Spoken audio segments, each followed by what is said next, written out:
TV5 YCL வந்து என் கூட ஒரு லெஜெண்டரியான யூடியூப் அம்பாசிடர் RJ விக்னேஷ்காந்த் அவர்கள் இருக்காரு. நான் பார்க்க தான் அபிஷேக் மாதிரி இருக்கான்னு நினைச்சேன், பேசுறது அபிஷேக் மாதிரி தான். என்ன லெஜெண்டரின்னு தான் ஒரே வார்த்தையில்.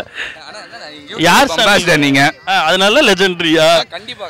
ஆக்சுவலி இப்போ நம்மளுடைய இந்த யூடியூபர்ஸ் லீக்ல பாத்தீங்கன்னா இப்போ நம்ம பிச் ரிப்போர்ட் கொடுக்கறதுக்காக வந்திருக்கோம். இங்க பாத்தீங்கன்னா நிறைய என்ன பிச்சில் என்னென்னமோ வளர்ந்து கிடக்குது. விளையாடுறது டென்னிஸ் பால்க்கே வந்து நாங்கள் வளர்த்தோம். சரி, மழை பெய்யாத காரணத்தினால வந்து கொஞ்சம் அங்கங்க. ஸோ இங்கே இருக்கக்கூடிய இந்த பிளவுகள்லாம் பார்க்கும்போது ரொம்ப டஃப்பாக இருக்கும்னு நினைக்கிறேன் கேமு. பட் கேமை விட ரொம்ப டஃப்பானவங்க நம்ம யூடியூபர்ஸ், உங்களுக்கே தெரியும், பார்த்தோன்னே சிரிச்சிருவீங்க.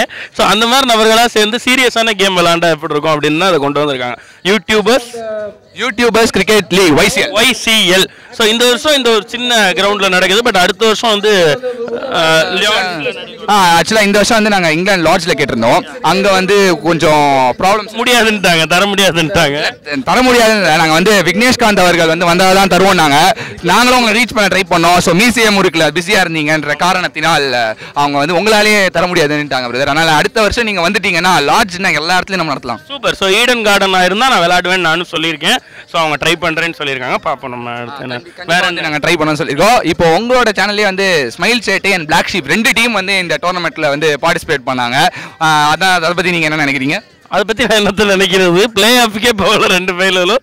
பட் இருந்தாலும் ரொம்ப சந்தோஷம். பசங்க பயங்கர எக்ஸைட் ஆனாங்க இந்த மாதிரி ஒரு கிரிக்கெட்டர்ஸ் லீக் நடக்குது. ஏன்னா எப்போ பார்த்தாலும் நாங்கள் டியூப் ஃபெஸ்ட் வந்து பர்ஃபார்ம் பண்ணு, திருவிழா வந்து அவார்டு கொடு, இப்படியே தான் சொல்லிட்டு இருந்தோம். யூடியூபர்ஸை சேர்த்த எல்லா களங்களும் வந்து ஸ்போர்ட்ஸ் இல்லாமே இருந்துச்சு. ஸோ அதில் வந்து ஸ்போர்ட்ஸ் அப்படின்ற ஒரு களத்திலையும் யூடியூபர்ஸ் எல்லாத்தையும் ஒன்று சேர்த்தது ரொம்ப சந்தோஷம். பசங்க பயங்கரமாக எக்ஸைட் ஆனாங்க. ஒரு வாரம் ப்ராக்டிஸ்லாம் பண்ணாங்க. கேம் பார்த்தீங்கன்னா அப்படி தெரியாது, அப்படி தெரியறதுக்கு வாய்ப்பே இல்லை.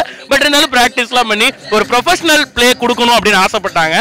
அடுத்த வருஷம் கண்டிப்பாக கொடுப்பாங்கன்னு நம்புறேன். ஸோ ஸ்மைல் சேட்டைக்கும் பிளாக் ஷீப் மட்டும் இல்லை, இருக்கக்கூடிய அத்தனை டீம்களுக்கும் என்னுடைய வாழ்த்துக்களை அந்த இடத்துல பதிவு பண்ணிக்கிறேன் பார்ட்டிசிபேட் பண்ணதுக்கே. கண்டிப்பாக ஆப்பர்ச்சுனிட்டி யாராவது ஒருத்தர் ஃபைனலில் வின் பண்ணுவாங்க, அவங்களுக்கும் எங்களுடைய வாழ்த்துக்கள். 150 ரன் அடிப்போம்னு சொல்லி ஒருத்தர் சொல்லியிருக்காரு. அது வீடியோவில் நானே பார்த்தேன். அவருக்கு சொல்லி ஆகணும் சொல்லிடு. ரொம்ப நன்றி அவருக்கு. வந்து எங்க மேலே இவ்வளோ பெரிய நம்பிக்கை வச்சிருக்காரு பாருங்க. நாங்கள் 150 இல்லை 2 இல்லடா 150 ரன் அடிப்பேன்.